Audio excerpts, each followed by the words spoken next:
Greetings, venerable YouTube friends, and welcome to the 7th chapter of the Chapters from Notes story, which is Forgotten Friends this week. Now, before we continue, there is a few housekeeping points to bring up. Firstly, this is referring to the content of this chapter.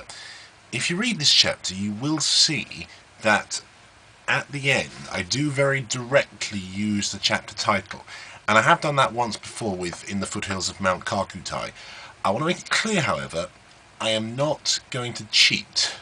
That is to say, I'm not going to sort of start using the chapter titles as the way that I used it in Karkutai for everyone that I can't think of a plot for. There are plenty of other reasons why this chapter is influenced by the idea of forgotten friends.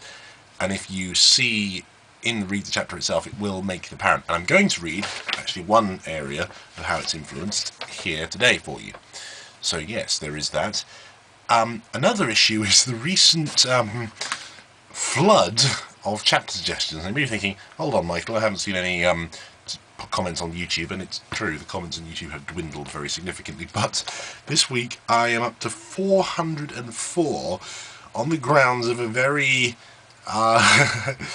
helpful friend of mine. See, what happened was, this particular friend of mine has suggested numerous chapter suggestions on previous occasions, and he sort of asked me, why haven't I had my mind picked list? And I said, well, there are a lot in there. There was 340 odd last time. I mean, and I sort of casually said, I mean, to have one of yours selected, you'd have to put in, I don't know, 60 odd or something. And the next day he sent an email containing 60 chapter title suggestions in it.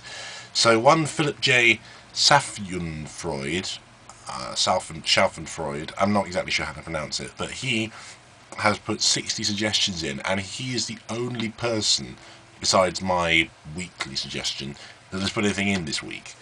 So catch up everyone else, and he's now got about a 1 in 5 chance of being selected this week. So everyone else, if you want to catch up, then go on and add in. So yes, thank you, Philip J. Schaffenfreude. Thank you for that. So, and then we are back on random.org this week once more for the selection. But without further ado, here is an extract from Forgotten Friends, which I'm pleased to inform is back up to normal par and significantly increased length. I'll just shut down the noise MSN makes to stop that interfering with things again. Good. She walked a little further round and found a few children in the play area. Some of them were pushing cars around on a large carpet mat of A-town on the floor. Jane had a very familiar carpet car track when she was in reception, and looking at it now, she wondered if there was somewhere in the world where there was, in fact, a town which followed a map very similar to this one. She recalled that chaos theory dictates that with an infinite universe but a finite number of ways of arranging matter, it stands to reason that somewhere in the universe such a town did indeed exist. She wondered just how aware the makers of this carpet rug car track were of the possible cosmic significance of what they had designed here. Probably not, but it didn't matter. Seeing the kids enjoying playing on it with the toy cars was most likely satisfaction enough. Although it was very much most likely well outside the range of a near light-speed capable craft, never mind any current available spacecraft, Jean had to admit that she wouldn't mind seeing a place where there was an old red-styled phone box that was as tall as a medium-sized house. She walked along a little further, and so there was also a smallish ball pit, complete with brightly coloured plastic balls of the fluorescent-coloured variety. Jane was just going to wonder if they were the same sort she had seen in IKEA and Children's World when she was a child, when she laid eyes on something she hadn't seen in the past, something that she had in the past had held great affection for, and hadn't seen for at least a good 14 years. It was a BBC Educational Supplies computer. In the early 1990s, these machines could be found in primary schools of the UK over. With its rounded edges, television-style VDU, as they were called back then, the notion of screens on a computer was still too much everyday language for something that's so future the world to come on, and black background screen all the time.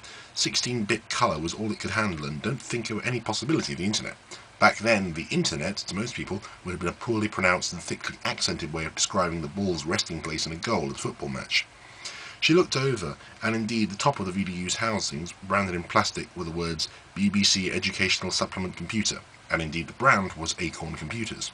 None of the children seemed terribly interested in the beige and black behemoth of old world computers, and seeing Seeing if nobody would mind, she sat down to reminisce in the old adventure games that she would occasionally play in primary school. "Welcome to Wizard Lore!" The words flashed in bright blue on the screen ahead of her, and began to explain the story to her.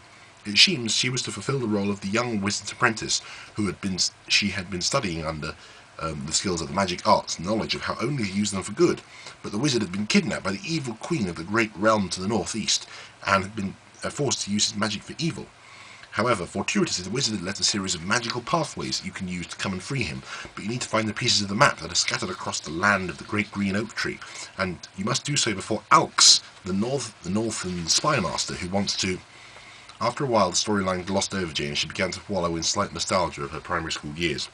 In particular, she suddenly became curiously fascinated by the memory of the long pole with the S-shaped hook that you would use to pull open windows. She'd never seen that pole anywhere else, and she never knew why. Memories of multicoloured sugar paper and PVA glue-soaked hands transported her off so much that it was fully 5 more minutes before she saw something rather curious on the screen that had been sitting there for some time now. A 16-bit graphic of a wizard had appeared on the screen and was talking to her in text, except this talking was a little more direct than usual. And we'll leave it there. So yes, bizarre old Acorn computers there.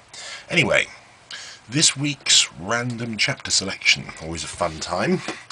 So the maximum integer this week is between 404. Formatted in as many columns, 5 columns, so get numbers. Whoops, I think I only asked... It generated 100 numbers, I didn't change that. Generate one number. Okay, get numbers.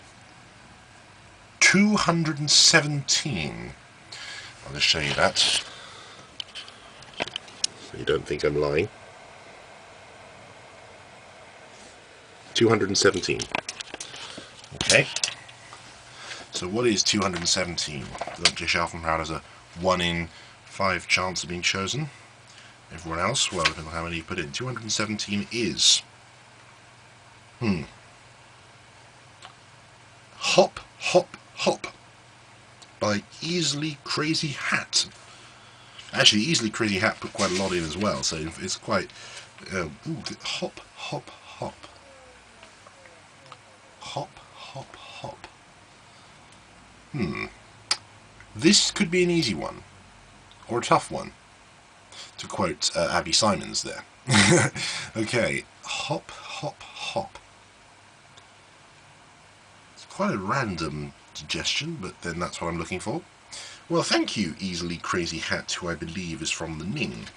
Thank you very much for that, and I'll see you next week.